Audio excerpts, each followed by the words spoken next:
Hello friends, welcome back to your own channel and today we are going to understand about the Hindi chapter named Raso काव्य.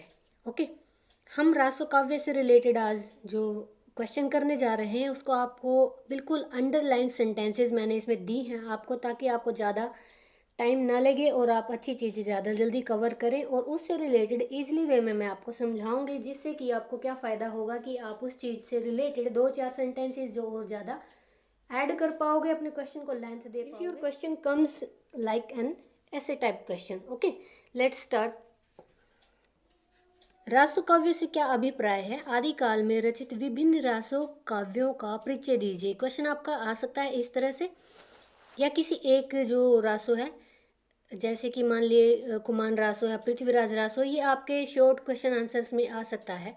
हम यहाँ आपके question की तैयारी करवा रहे हैं तो इस हिसाब से हम सिर्फ लेंथी क्वेश्चन की ही तैयारी करवाएंगे, ताकि आपको फ़ायदा होगा कि आप उससे ऐसे टाइप लिखने के साथ साथ शॉर्ट क्वेश्चन आंसर भी तैयार कर सकें. आदिकाल जो रासो काव्य है उसको हम किस नाम से और जानते हैं? रास, राउस, रासु, रास, हाँ रासो, यानी कि 4 शब्द हैं जो इसको पर्यायवाची के रूप में इसमें यूज होते हैं. विद्वानों ने अपने अपने ढंग से राजसूय, रहस्य, रसिक, रासक शब्दों से इसकी उत्पत्ति मानी है. लेकिन अगर हम इम्पोर्टेंट सेंटेंस के बारे में बात करें तो वास्तव में इसकी उत्पत्ति रास धातु से हुई है, जिसका अर्थ है गीत युक्त मंडलाकार समूह नृत्य, यानी एक ऐसा समूह जो मंडल में नृत्य करता है और गीतों से युक्त उसका पूरा का पूरा समूह जो है उसमें नृत्य करता है, यानी कि एक गीत से युक्त गीत गाने वाला मंडल समूह. ठीक है, अब बात आती है इसमें आदिकाल रासो साहित्य के अंतर्गत जिन ग्रंथों को शामिल किया जाता है उनकी रचयिताओं के संबंध में बहुत कुछ ज्ञात है, किंतु पाठ काल तिथियों आदि की दृष्टि से उसमें संदेहात्मक स्थल मिलते हैं. इसमें क्या बताया गया है कि रासो साहित्य में जितने भी ग्रंथ आए हैं, शामिल किए गए हैं, उसमें जो इसके रचयिता थे, यानी जो जो इसमें लिखते थे, राइटर्स थे, उनमें उन्होंने जो जो पाठ काल तिथि बताई है उनमें संदेह है, यानी डाउट है कि वो है या एक कल्पना मात्र है. ऐसी स्थिति में हालांकि इस साहित्य को संदिग्ध साहित्य भी माना जाता है, रासो काव्य, लेकिन काव्यात्मकता की दृष्टि से यह साहित्य बेजोड़ है. आदिकाल में रचित प्रमुख रासो काव्य, इसका वर्णन हम अब आगे करेंगे. पहला है पृथ्वीराज रासो. इंपॉर्टेंट क्वेश्चन है दोस्तों. पृथ्वीराज रासो सभी काव्यों में ख्याति प्राप्त काव्य है, यानी सबसे ज़्यादा फेमस पृथ्वीराज रासो को माना जाता है. अगर शॉर्ट क्वेश्चन में आ जाता है तो आप इसको अटेम्प्ट कीजिएगा. इसे रासो काव्यों का प्रतिनिधि काव्य भी कहा जाता है, यानी कि ये रिप्रेजेंट करता है सभी रासो काव्यों को. इसके रचयिता प्रसिद्ध दरबारी कवि चंद्रप्रदायी हैं. इसका कथानक दिल्ली और अजमेर के हिंदू शासक पृथ्वीराज चौहान की वीरता और शौर्य पर आधारित है. यानी चंद्रप्रदायी ने क्या किया था, उन्होंने पृथ्वीराज से संबंधित, यानी उनकी बहादुरी, उनके जो चरित्र है उससे संबंधित सारी जो कविताओं का निर्माण किया है. पृथ्वीराज रासो के 4 संस्करण उपलब्ध हैं, यानी इसके पार्ट कितने हैं? 4 हैं. इसके बृहद संस्करण यानी सबसे ज़्यादा बड़े संस्करण में लगभग 16,000 छंद और 69 सर्ग, यानी कि टाइम काल, मध्यम में 7,000 छंद और लघु में 3500 तथा लघुत्तम में 1300 छंद हैं. आप इसको अपनी मर्जी से लिख सकते हैं. ये सेंटेंस जरूरी नहीं है आपको वेरी डिटेल करना. हालांकि इस काव्य की प्रामाणिकता पर संदेह व्यक्त किया जाता है, यानी कि ये सत्य है या नहीं है इस पर डाउट है. पर काव्य सौंदर्य की दृष्टि से अगर देखा जाए तो ये बहुत ही ब्रिलियंट पोइम है, काव्य है. इसमें कवि ने श्रृंगार और वीर रस, विभिन्न अलंकारों, वस्तु वर्णनों, मार्मिक प्रसंगों तथा दोहा, छप्पय, ताटक, तोमर, पदरी, सहक आदि छंदों का प्रयोग किया है. यानी इसमें अगर आप लिखना चाहते हैं, ये चीज़ डिफाइन करना चाहते हैं, तो आप श्रृंगार रस, वीर रस, विभिन्न अलंकारों का प्रयोग, मार्मिक प्रसंग, मैं आपको मेन चीज़ें बता रही हूँ जो आप लिख सकते हो, याद भी हो जाएंगी, दोहा आदि छंदों का प्रयोग किया गया, इतना लिख सकते हैं. कवि की भाषा डिंगल पर डिंगल एवं पिंगल है, यानी उस समय की भाषा डिंगल और पिंगल है जो रसों के अनुकूल है, यानी इसमें रस थे श्रृंगार और वीर रस। नेक्स्ट है खुमान रासो। ये एक संदेहास्पद काव्य रचना है। इसमें भी डाउट है। इस ग्रंथ और इसके रचयिता के बारे में शंकाएं मानी गई है। सबसे पहली शंका इसके रचयिता के बारे में है कि इसे ब्रह्मभट्ट ने लिखा है या दलपति विजय ने लिखा है। ठीक है, आप इसको भी एक संदेहास्पद काव्य कह सकते हैं।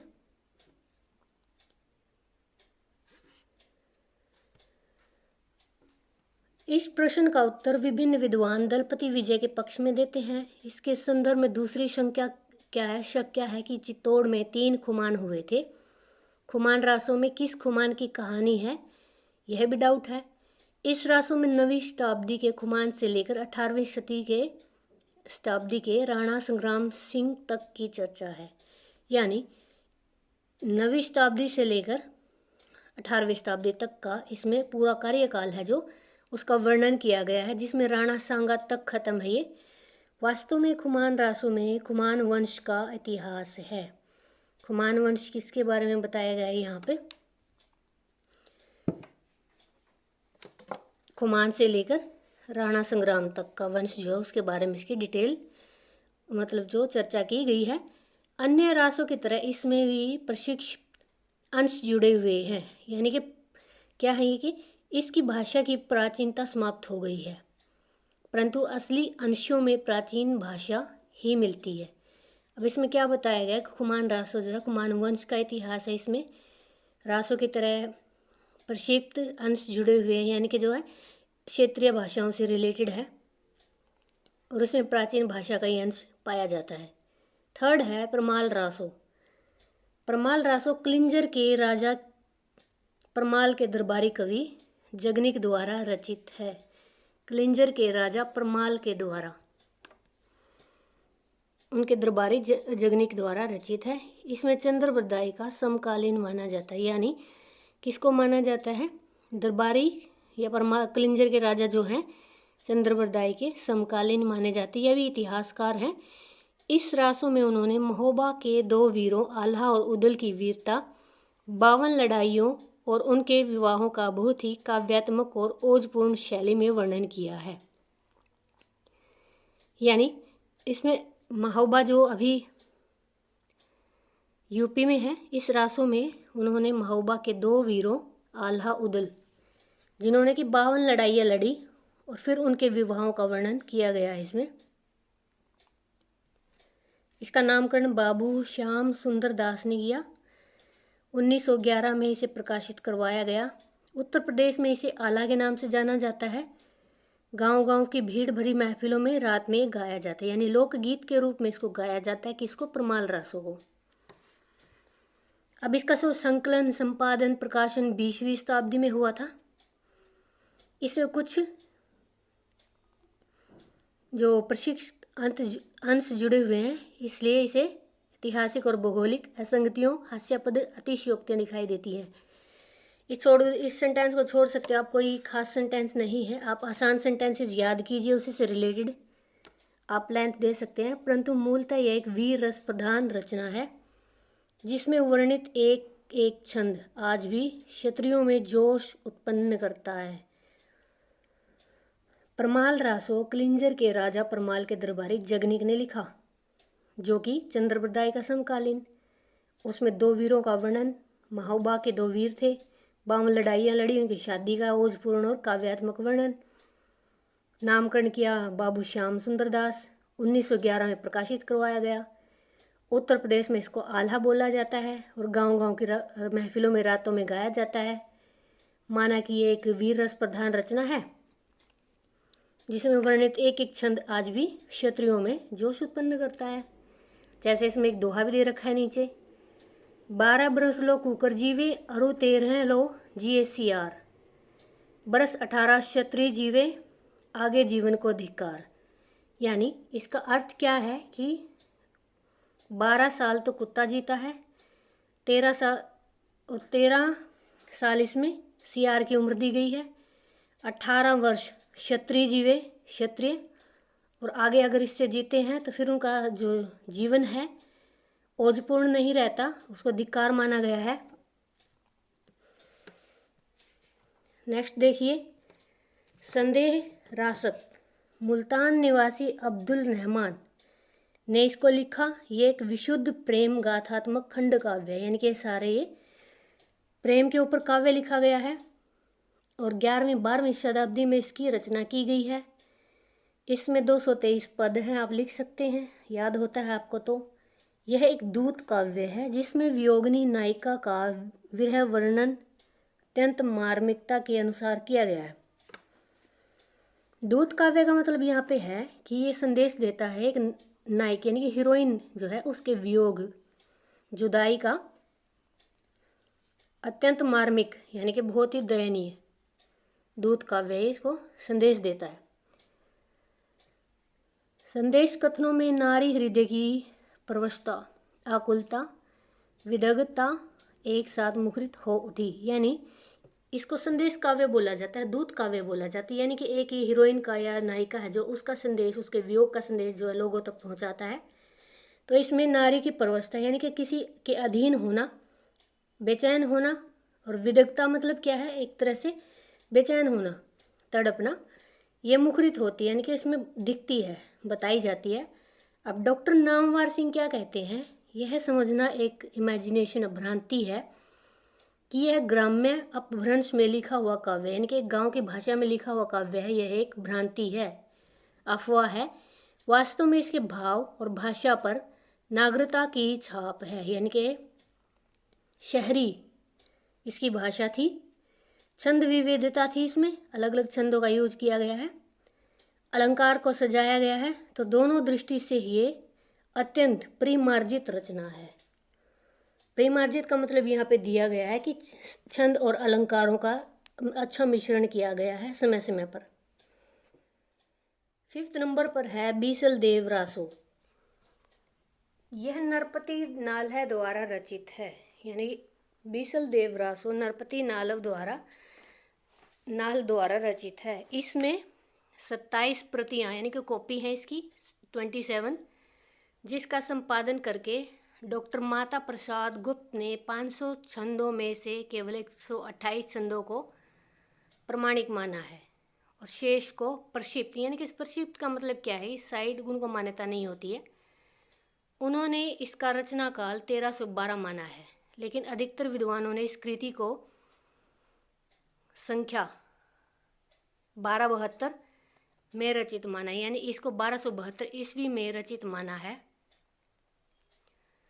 बीसल देव रासो नरपति नाल्ह ने लिखा, 27 इसकी कॉपी है। माता प्रसाद गुप्त ने इसके 500 छंदों में से केवल 128 छंदों को ही मान्यता दी है। ये लिखा गया है 1272 में। इस रासों में अजमेर के शासक बीसल देव और भोज परमार की पुत्री राजमती की शादी संबंधित बातें 4 खंडों में उनको बांटा गया है, यानी कि उनके विवाह संबंधी घटनाओं को 4 खंडों में बांट दिया गया है। पहले खंड में दोनों का विवाह होता है, दूसरे खंड में बीसल देव के रूठ कर उड़ीसा चले जाने का वर्णन है, तीसरे में राजमती के विरह और भोज द्वारा उसे घर ले जाने का वर्णन है, चौथे खंड में 12 वर्ष बाद पत्र पाकर बीसल देव के आने और राजमती को ले जाने का वर्णन है। यानी इनका फैमिली ड्रामा है यहाँ पे बीसल देव रासो, आप इसको इस तरह से भी समझ सकते हैं।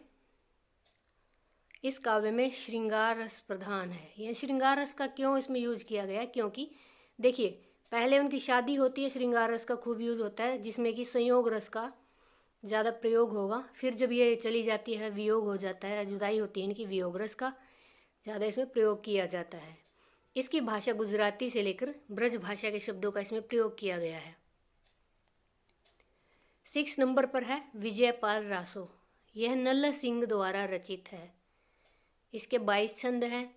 विजयपाल के दिग्विजय, इसमें विजयपाल के दिग्विजय की कथा, यानी दिग्विजय क्या है, विजयपाल ने क्षेत्र को बढ़ाने के लिए जो प्रयास किए थे उसका उसमें वर्णन है। यह वीर रस प्रधान रचना है। इस रचना काल में मिश्र बंधु यानी 1298 का कार्यकाल माना जाता है, लेकिन माता प्रसाद गुप्त कहते हैं कि 1543 ईस्वी के बाद इसकी रचना हुई थी। नेक्स्ट है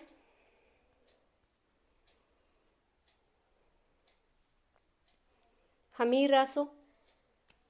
इस काव्य की रचना की प्रमाणिकता अभी तक सिद्ध नहीं हो पाई है।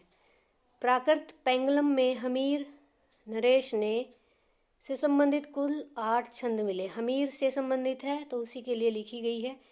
इन्हीं छंदों के आधार पर आचार्य शुक्ल ने एक स्वतंत्र ग्रंथ हमीर रासों की उद्भावना की और शांग्यधर कवि को इसका रचयिता बताया। किसने बताया है? ये आचार्य शुक्ल ने। लेकिन राहुल संस्कृतायन ने जजल कवि को इसका रचयिता माना है। हमीर रासों से संबंधित एक छंद देखिए। यह छंद सिद्ध करता है कि इस ग्रंथ के रचयिता जजल कवि हैं। हमीर कज्जू जज्जल भण कोलाहल मुह मह जलऊ सुरतान शीस कर बाल देई तेजी कलेवर देव चलो। यानी इसमें जज्जल का नाम है, तो इस वजह से इसका रचयिता किसको माना गया? जज्जल को माना गया। यानी हमीर रासो किसने लिखा था? जज्जल ने लिखा था। इसमें 8 छंद थे और इसको प्राकृतिक भाषा में लिखा गया है। तो ये क्वेश्चन आपका यहाँ पे पूरा होता है, यानी इम्पोर्टेंट क्वेश्चन है, मैंने आपको ये कराया है, तो आप इसकी अच्छे से तैयारी कीजिएगा। जो हाईलाइटेड सेंटेंसेस हैं उनको आप पक्का याद कर लीजिए, बाद वाली सेंटेंसेस आप अपने आप क्रिएट कर सकते हैं।